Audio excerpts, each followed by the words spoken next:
is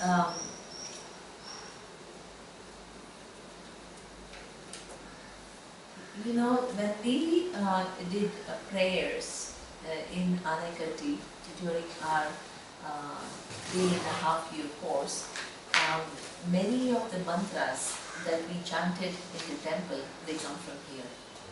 So when I was studying here, it was very nice to see, because we were chanting those mantras, but I was not aware of the fact that they come from this Upanishad. So I enjoyed preparing for it. The Upanishads by themselves, see, the whole Vedanta, when we study Vedanta Shastra, there is, what we study is what we call Shruti, Smriti and Prakarana Granthas. So what is that? Shruti is what we call the Vedas.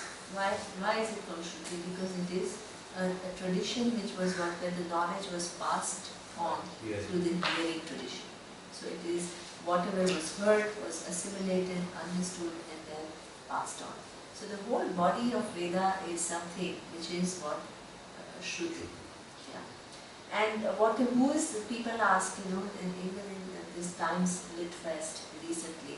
So any Western way, when they look at the text, they always want to find what is the period where the Upanishads were written.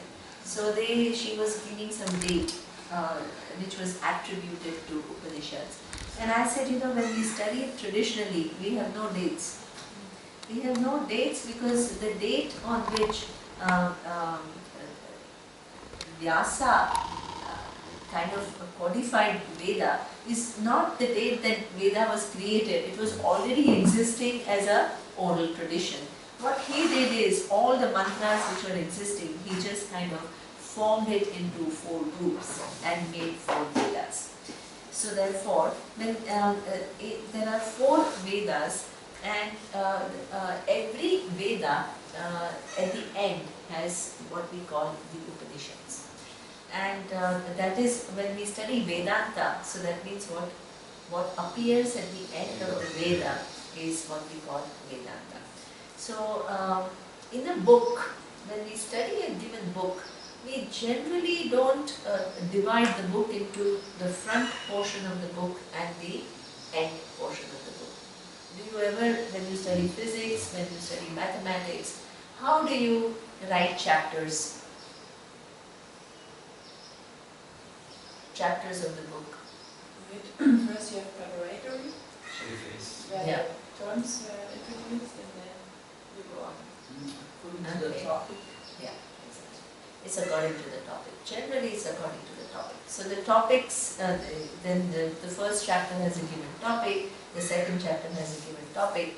So in the case, Veda is divided into 2 parts, not because what appears in the beginning and what appears in the end is just chronologically different, but because the topic is different. So the topic of the first portion of the Veda is what? Different prayers, different rituals, different kind of injunctions to bring dharma into your life. So it's a very important thing that generally when we live our life, generally there are 2 kind of, you know, when you describe, when Pankaj described his life, when Rajan described his life, most of the time, or Lutz when he described his life, or Gabby, generally the model that we have to live our life is what? Get educated, get a good job, be successful, you know, have money. So this is a normal kind of a norm that regardless of which culture you are, where you are born, there is a common kind of an understood what? Definition of success. You go to good schools, you study well, you have good jobs, you have earned good money, you have a good family, then you have, you know, some nice house to live, you have a nice car to drive, you have nice clothes to wear. So that's that's a normal kind of a, and within that there are lots and lots and lots of what? Sophistication. So therefore, in India, for example, when we were growing up, the clothes are what? That you wear till you outgrow them. When I went to the US for the first time, I said, oh, every season has new clothes. So that means what? Summer clothes are different from winter clothes are different from autumn clothes are different from spring clothes. But that's okay. So, but once you do the shopping for all four, then you are done for 5 years. But no, every season the colors change. So that means this spring, pink is in fashion. Next spring, certainly pink is not in fashion. Yellow is in fashion. So that means every year you need to what? Change your wardrobe. Not only 1 year you buy clothes for 4 seasons, but every year you have to change your wardrobe. So that means clothes we all want, but not only what we want to have fashionable, you want to be in fashion. And being in fashion is never-ending task. You never can say, now I'm in fashion. Because next minute the fashion will change. So whole life becomes what? Never-ending. By the time you buy the most fashionable clothes in 2 months, it's going to be out of fashion. So that means the striving becomes what? More and more, and then tissues. Then, first we were using all natural tissues. Then it became, all these synthetic tissues which were like really. Now everything is coming back to what? Again coming back to linen, again coming back to natural tissues. So all the cycles, we keep going. One time we say, oh, this modern tissue, this Velcros is very good, and then that becomes outdated. So that means that the variables that keep changing and the number of times that they keep changing, it makes it so difficult for you to keep up with just one thing called fashion. But in everything it is changing like that. Not only one thing, but everything is changing like that. So that means that when we were growing up, Fiat and Ambassador were the only 2 choices we had. 2 cars. And now there are so many new cars, and not only those new cars, but there is always, if you have a Honda, then you want, if you have a Maruti, you are aspiring for a Honda. If you have a Honda, you are aspiring for a BMW. If you have a BMW 300 series, you are aspiring for 500 series. So it is never ending. Then Bentley, then Jaguar, then it never ends. So it always keeps you anxious. You never feel it's enough now. Oh, I made it. You never feel that I've made it. A house is the same thing. All the people in Bombay, there are some locations. So that means the minute they meet you and they know that you are from Bombay, they'll ask you where you live. Yeah. And that where you live is an indication of what, how wealthy you are. That's your definition. It's your whole definition of where you live. And so where you live, then then there are some Juhu, Bandra, South Bombay, these are all in locations. So now even within that in locations, now then which building do you live in? So that means then that becomes even more than this thing. Then in that building, what kind of furniture you have. So that means whether you have Italian marble or you have Indian marble, it all keeps getting graded and graded and graded further. You always feel what? Inadequate. Huh? You will degrade it. Exactly. Because somebody always has something better and there is always something more to aspire. So now there are people who have now the latest fashion is Alibag homes. So that means you have yeah. So that means in Bombay you can't afford more than an apartment. Even though you are multi-millionaire, you will have one apartment. So there now across the sea there is some land which is called Alibag. So it is in Maharashtra, where it's 45 minutes from the sea.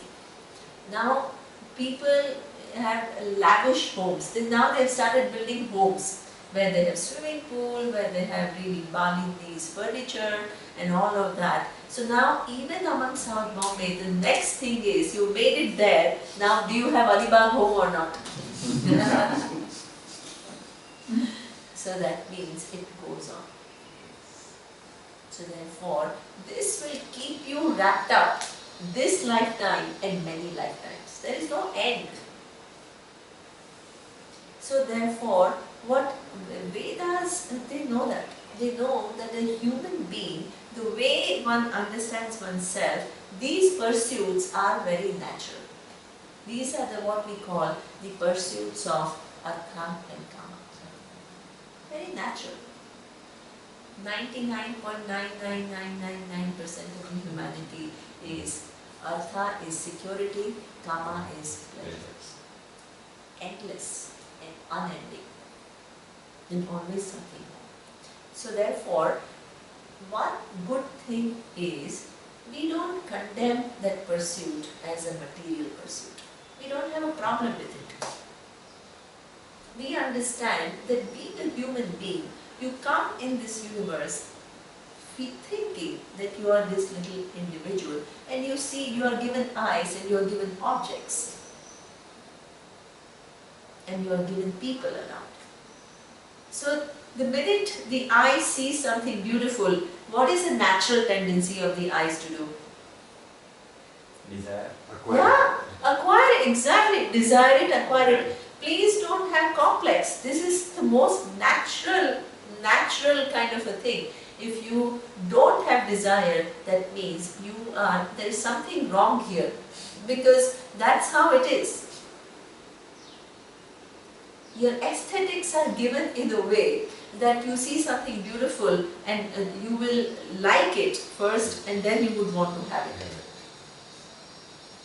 So what Vedas say is, hey, don't have a complex, that is normal, but it does two things. Vedas does two things to actually help you in the pursuit. Two things.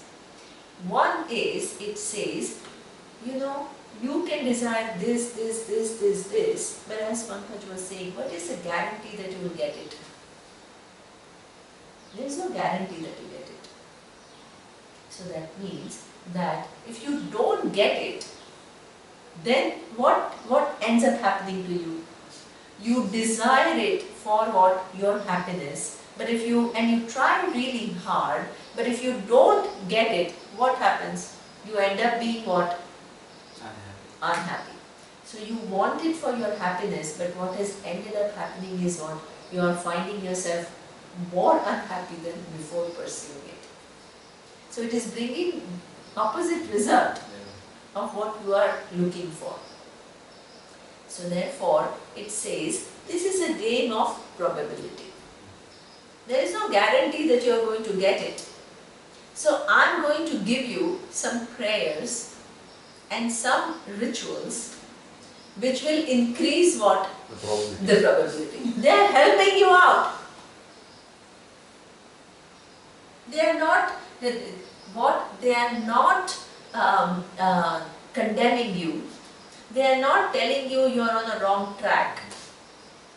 It is telling this is how this pursuit is. The pursuit here is never ending. You can try everything that that within your capacity to get it. There is no guarantee that you get it. But I can help you to what? Increase what? The probability. How? Because using a law of cause and effect. Cause and effect means what? That every action that you do is what? A cause. And every cause must lead to what? An effect. This is a law. So that means, in addition, if I want, let's say, X thing, if I want to have money, then I know exactly what I should do. I should study, and I should acquire the skills, then either I can get a job or I can start my own business. All these different options are known to us, and we can what? Work on each of these. We can work with our own effort. in spite of two people making the same effort, people can have what? Very different results. So therefore, there is something else which is working. Your efforts are, please don't think they are not working. In addition to that, something else is at work. So what is at work are what all the past causes.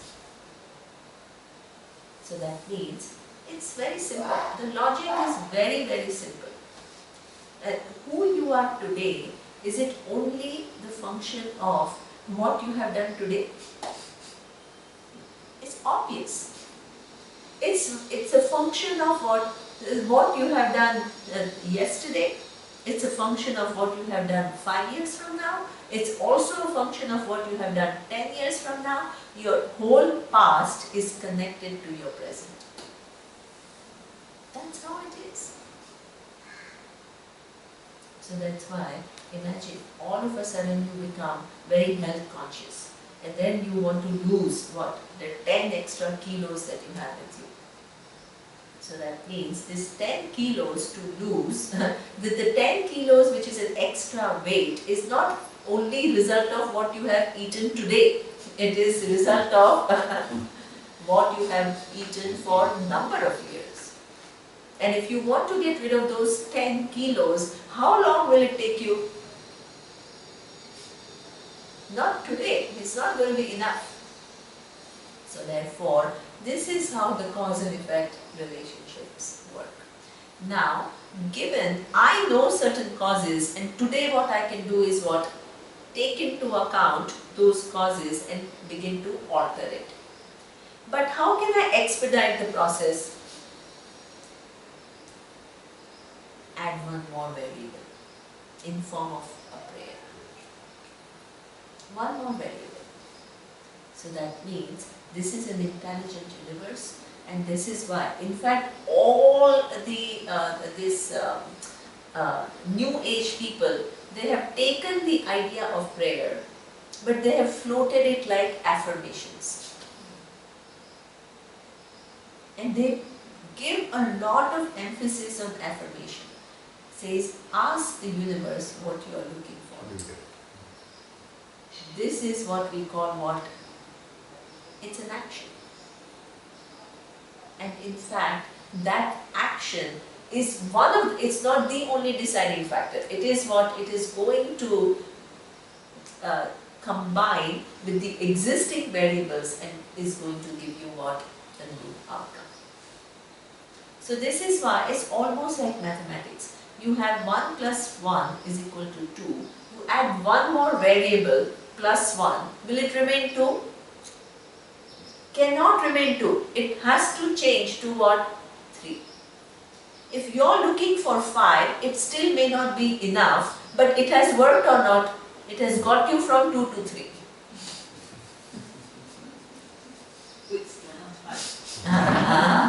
So that means the Veda understands that your past, what you have done, those past causes will will influence what you're either getting it or not getting it. So what you can do today is through one more variable, what can you do? Increase your possibility. Smart living. Because, why is it a smart living? Because for something, the unknown variables which are unknown to you, about which you can't do anything, now you are what? Instead of feeling helpless, what are you doing?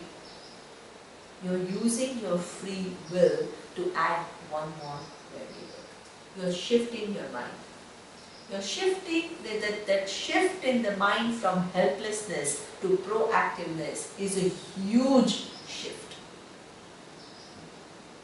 From helplessness to proactiveness, and in that proactiveness, you also recognize how the world works, what? Cause and effect relationship. But we don't talk only about mechanical cause and effect relationship. We talk about Ishvara. We talk about the intelligence from which all the different cause and effect relationships manifest. Not only with reference to my karma, but also in terms of what physics, biology, psychology, epistemology, all the cause and effect. They all intertwine with each other and they work in harmony with each other to give us the life that we have. So they are not just mechanical laws. There is a what?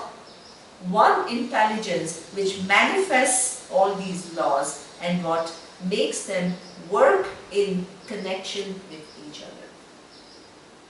Right now, my presence here is not only governed by what the physical laws, which makes me what enables me to stand on this ground. The physiological laws are what making each organ function the way they have to function. The biological laws make me what? It gives me reproductive capacity, it ends. That's when we have menopause. So everything is at work. The physical laws are not independent of physiological laws. The physiological laws are connected to biological laws. The biological laws are connected to what? My biology has a lot to do with what my psychology also. If I have one defect somewhere in my body, I can't be as free as when I don't have a defect. So that means my psychological laws are also, they all work in harmony. If they were physical dead laws, they would not be able to what? All come together in a coherent manner to produce each function that it produces. That's where there is an intelligence. It's not dead mechanical laws. This is what we call Ishvara. So that means it's not to some universe I'm giving affirmations. We are very specific. There is intelligence which governs the universe, and to that intelligence which also manifests as what? The laws of actions and results in terms of cause and effect, you add one more variable. Prayer is always to Ishvara. Prayer is not to some dead universe. Affirmations means you don't know to whom you are making affirmations.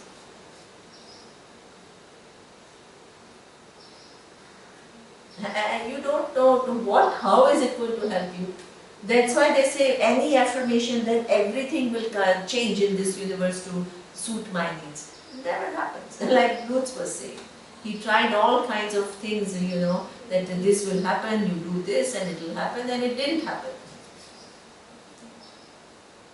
Because hey, there are much bigger laws at work than what you can control, and you have to know that.